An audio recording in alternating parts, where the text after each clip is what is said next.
Good morning, everyone. How are you? It's Miss Keish with Journey of the Word Ministries, home of every name known to God. We nurture relationship, not religion, and all are welcome.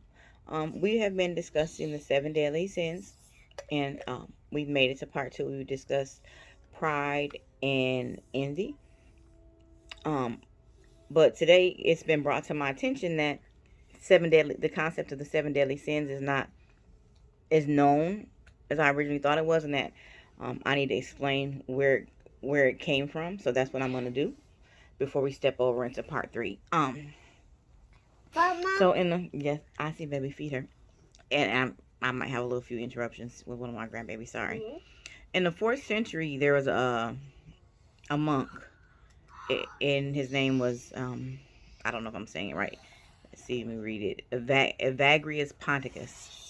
And what he did was he came up with something in the fourth century was known as the eight evil thoughts.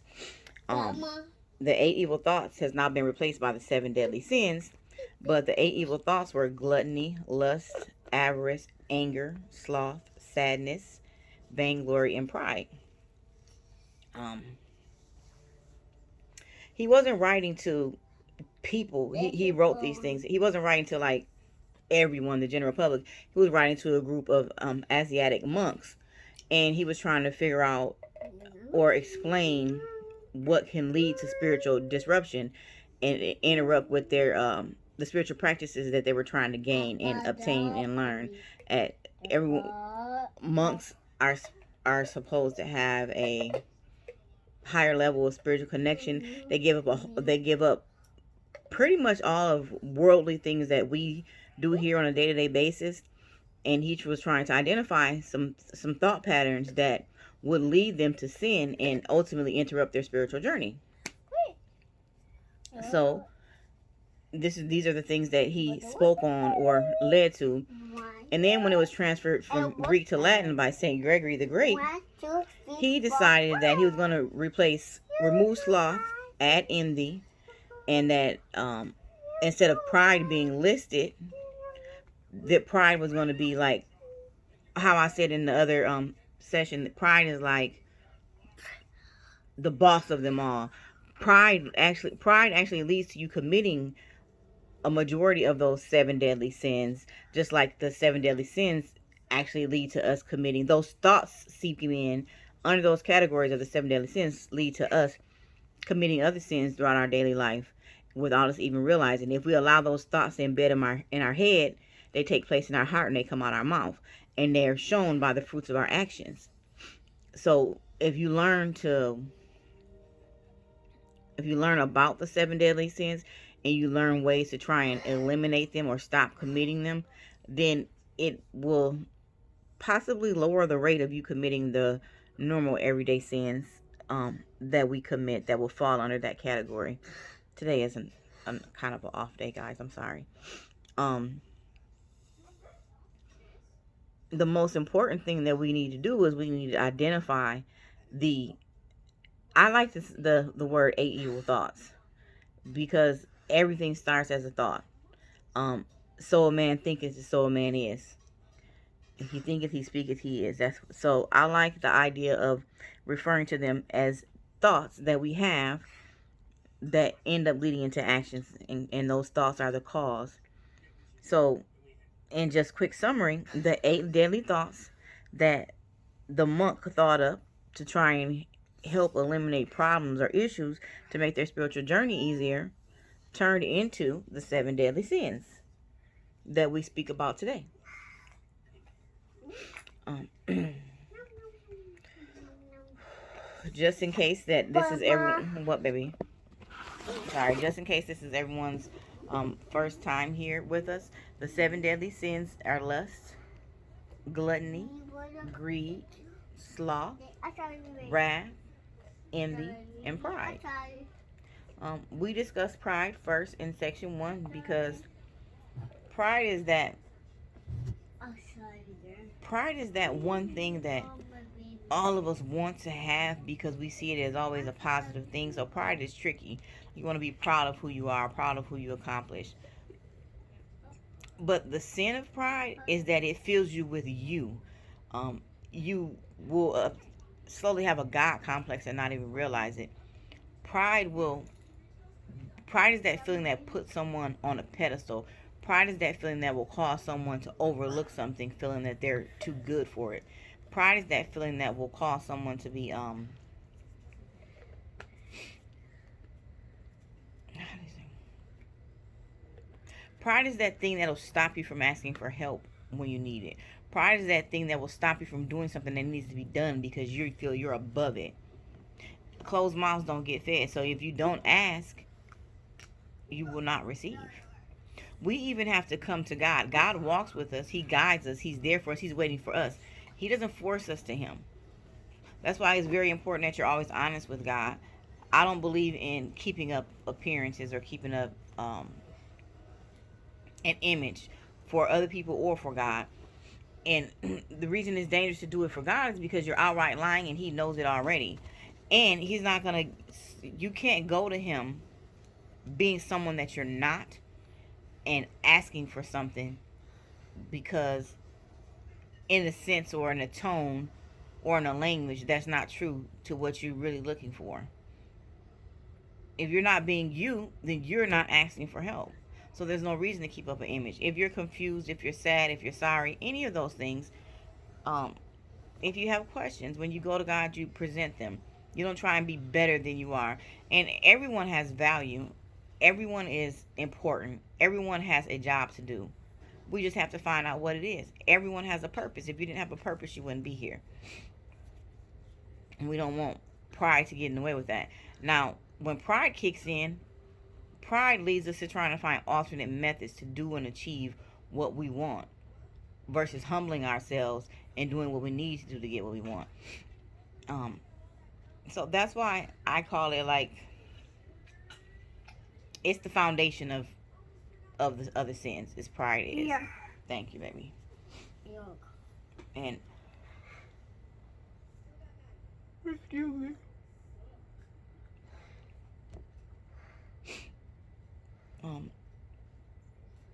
I'm at a loss for words, guys. I'm really not feeling good, but we're gonna keep going anyway. And so, pride will lead you to envy, wrath, sloth, greed, gluttony is lust, and then all of those other sins that we just labeled can all lead you to committing actions that are non-conforming to the Word of God. Let's say greed. Greed is a pit of unsatisfaction. If you allow yourself to become greedy, there's never enough. There's never a time when you've gotten, let's say you set a goal. With greed, you reach that goal, it's no longer good enough. You're not satisfied with that. You have to continue going. Greed is a bottomless pit. You always have to have more. You always have to do more. Nothing is ever enough, and you'll never find satisfaction. But in order to obtain more of whether it's a material item, whether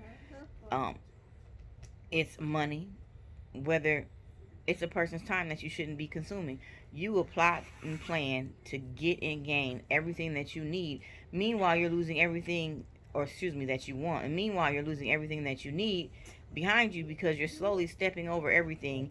You're not going through the processes that God needs you to grow, to sharpen yourself, to improve, because all you can think about is the bottom line of getting more,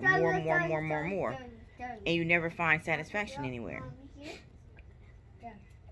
Lust is something that most of us attribute lust to be like a sexual thing, but you can have that overpowering desire for anything, because people make a lot of things their God, but the most common one is of a sexual nature.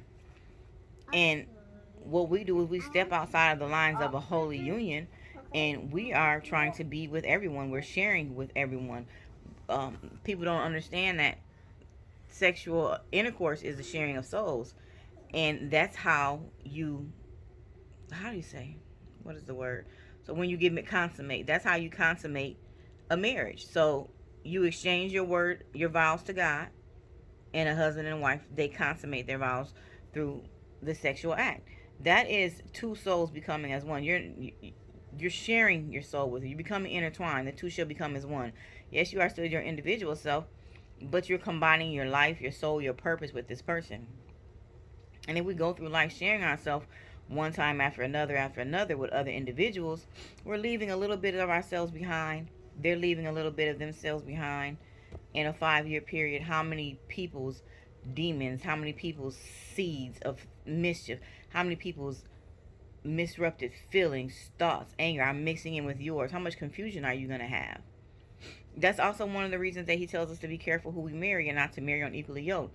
You can drag one another to hell, unfortunately, and you will become what you won't become identical to them, but you know how they say you will become what you hang around. You will pick up their habits. You will get frustrated. You will find yourself doing things that you normally wouldn't do. Have you ever said, you know what, I don't like myself when I'm around that person? Or you find yourself picking up like, why did I that's not me. I don't do that. It's because you're sharing yourself with so many different people that it's starting to become a part of you, and it's a way of sometimes it's a coping mechanism. So you like so much about this person that you overlook the bad things. Here. Thank you, baby. The bad things that are not really good for you. And you end up adapting some of them to make it easier for you to turn a blind eye and to cope with, here you go, love, the situations that you're in.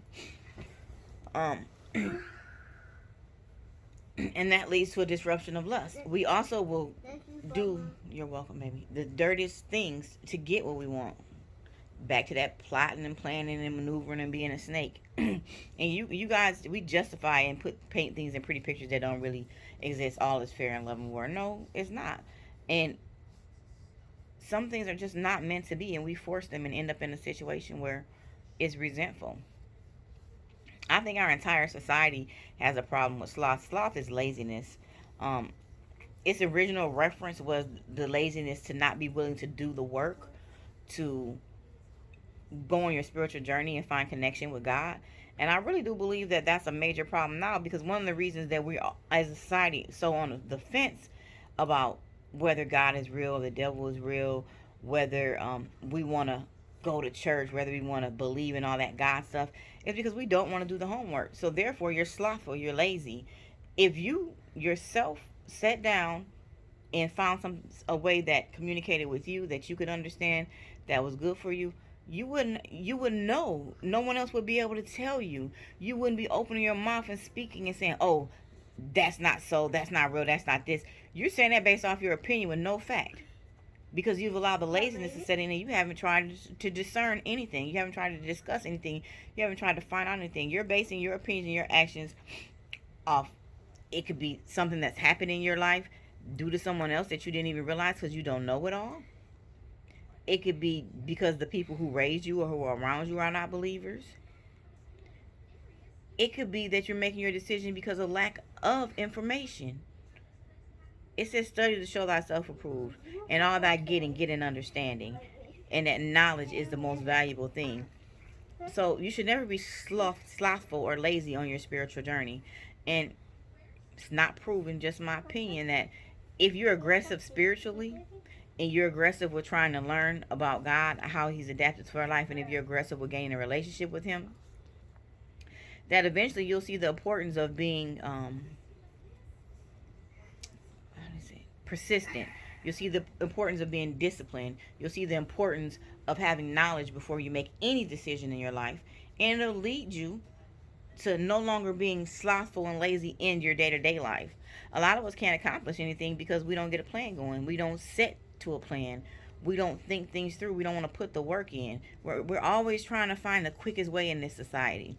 We're always trying to find the easiest way. And being lazy leads to compromise. Compromise leads to taking shortcuts. Shortcuts leads to doing things that are not acceptable and lead ultimately to sin.